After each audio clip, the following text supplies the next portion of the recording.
Los thrillers y las series de acción normalmente tienen un común denominador, más allá del típico de toda serie, película, cortometraje, que es entretener. Y eso es mantener la atención y emoción durante la mayor parte de la película o serie de una historia que gire en torno a precisamente algo que se sienta frenético. En la temporada 1 conocimos a Peter Sutherland y su camino a tratar de ser un agente nocturno, escalando en las posiciones de poder dentro de la Casa Blanca, iniciando desde el sótano y llegando a tener un gran reconocimiento por su trabajo de tratar de descubrir cómo las altas esferas de poder también existe la corrupción y enemigos internos tanto externos, manteniendo ese frenetismo capítulo por capítulo y catapultándola así a la serie como una de las mejores de acción dentro de Netflix en su año de lanzamiento. Ahora, en la temporada número 2, ¿qué sigue para Peter Sutherland, ya que hizo todo dentro de la Casa Blanca y hasta logró salvar a la presidenta de Estados Unidos? Esta segunda entrega sigue manteniendo ese gran nivel de la primera o cae estrepitosamente. Descubramos pues lo que significan las segundas partes para ni más ni menos que esta serie llamada El Agente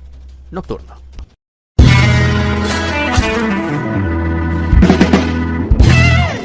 Qué bueno verte de nuevo por acá en una nueva opinión, reseña y crítica más de este canal, en donde ya hacía rato que de hecho no hablábamos de una serie aquí, que de hecho hay mucha tela en este 2025 para hablar de serie. Pero antes de continuar, para hablar de esta temporada 2 y para aquellos que vieron la primera temporada, yo les tengo una pregunta para la caja de comentarios. ¿Cuál es el personaje que te resultó más determinante para que la serie se pusiera buena en la primera temporada, exceptuando obviamente a el protagonista? Los personajes en la primera temporada yo recuerdo que fueron bastante cruciales. Yo recuerdo que eran bastante importantes, así que cualquiera que sea tu opinión yo la estaré leyendo y respondiendo como siempre en la caja de comentarios. En la temporada 1 del Agente Nocturno nos enfrentamos a el suspenso y la intriga de situaciones y combates 1 a 1 que mostraban también cómo, sin ser una grandísima producción, podría ser capaz de construir escenas de acción y escenarios que lograban captar la atención de los espectadores, envueltos con historias personales de los diferentes personajes que participaban en distintos niveles. Desde los protagonistas que poco a poco se enamoraban por cuidar el uno al otro, hasta las esferas de poder que iban desde los secretarios de defensa, vicepresidente y presidenta dentro de la Casa Blanca. O bien una historia aparte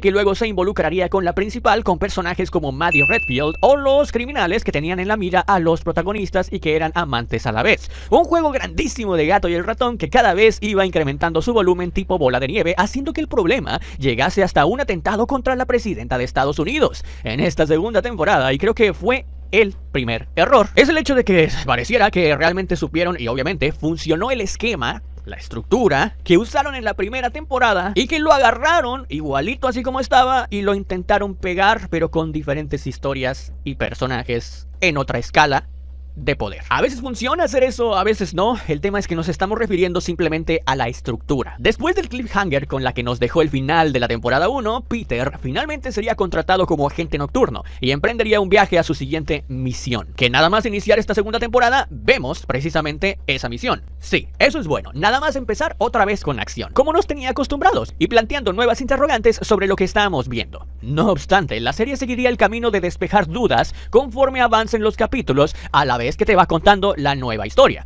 llena de nuevos eventos a los que ahora, como agente nocturno, involucran a Peter en un entorno global, y no solo en lo que le compete a los Estados Unidos de América. Eso sí, abre un grandísimo camino de posibilidades en un superentorno nuevo de exploración, con escenarios como la ONU, la embajada iraní, que sería en este caso la side story que ocuparía el espacio, digamos, que ocupó la historia de Maddie en la temporada número 1, o una familia inglesa que terminaría por perseguir un objetivo que pondría en riesgo no solo a Estados Unidos, sino a todo el mundo. Así que sí, con una primera impresión de lo que es una gran primera escena de acción, en donde lamentablemente también veríamos rápidamente la muerte de la compañera de Peter, nos introducen todo lo que involucra ser un agente nocturno y la peligrosidad de este trabajo a lo largo de la temporada. Un agente que sí o sí tiene que estar disponible 24/7 para misiones que pueden estar literalmente en cualquier país. En este caso, Tailandia fue la presentación para precisamente plantar la semilla y el nacimiento tanto como del villano, los objetivos y las dudas de las que ahora también como espectadores vamos a tener a lo largo de la temporada. Verán,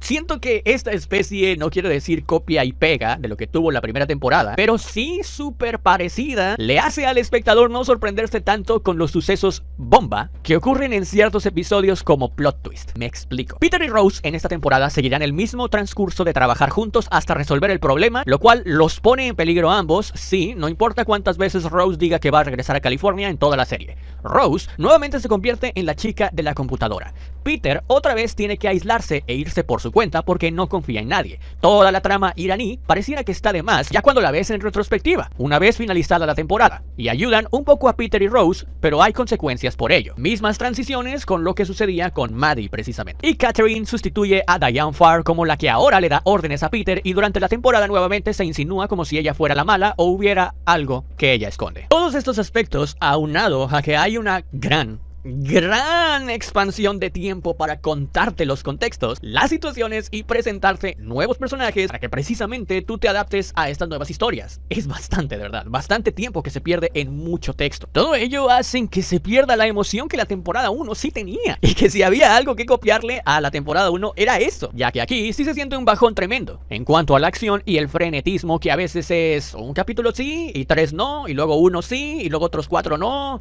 y luego solamente en la parte final, y luego, joder, ya cuando te das cuenta ya se acabó la temporada, ¿no? Mientras en la temporada 1 sí era literal, capítulo con capítulo, la acción y el frenetismo, más cliffhanger. Digamos que, como coloquialmente decimos, hay mucho texto.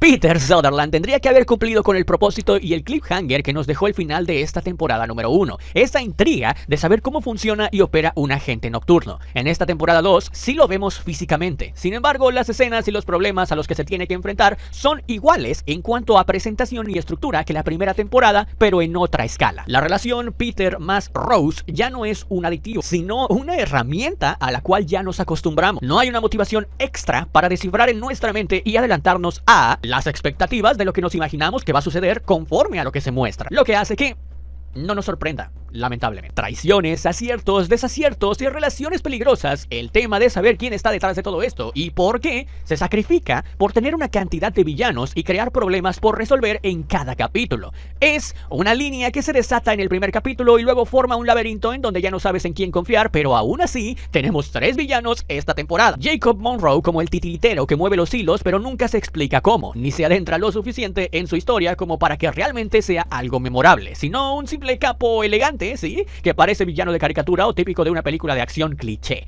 Tenemos a Solomon Vega como la mano derecha de Jacob y que termina convirtiéndose en el ejecutor de todas las decisiones que toma este último. El trabajador de campo que se involucra principalmente contra Peter, Rose y Catherine. Javad, quien es el villano de la side story en la embajada iraní y que trata de detener a toda costa estas ramificaciones de ayuda que tiene Catherine y su equipo de trabajo, junto a Peter, Rose y Nor. Ah, claro, y luego tenemos un villano que de la nada se convierte como el villano principal de la serie, Marcus, quien obtiene motivación y cada vez se va convirtiendo en un problema más grande para Peter y compañía. Digamos que estos villanos son las intersecciones que se juntan para crear una historia que tenga la suficiente peligrosidad de representar lo que un agente nocturno debe de detener, y a la vez, en este caso para Peter, ser la prueba de campo que le genere la suficiente credibilidad en otro nivel totalmente diferente que en la primera temporada para Catherine, y que logre ella finalmente confiar en él. Una situación, otra vez, prevista ya y repetitiva. Aún así, no creas que todo es completamente 100% negativo. En general, conforme pasen los capítulos, más que nada en la parte media, sí puedes llegar a generarte esa idea de que te da pereza continuar el hilo, y simplemente ya quieres que te expliquen todo. Sin embargo, el agente nocturno temporada 2 sigue manteniendo aspectos muy buenos en cuanto a los combates cuerpo a cuerpo, escenas de acción y la resolución de problemas creativamente en una situación de espionaje, persecuciones y estrategias para conseguir objetivos aislados, pero sobre todo decisiones, y esa es la perspectiva principal y mensaje que esta segunda temporada levanta como un pedestal. Lo difícil que es manejar una situación en la que tienes que hacer sacrificios, ¿no? Para obviamente cumplir con el objetivo mayor, que es salvar al mundo. Situaciones que discuten probabilidades y el actuar de manera instintiva sobre lo que es mejor para un bien común, teniendo la inclusión del aspecto y la historia de Nor, con todo el tema islámico y por supuesto una amenaza global que habla de la traición desde las sombras hacia Estados Unidos y la exposición de mentiras e ideales. Finalmente, sí, se siente como un tropiezo esta temporada 2.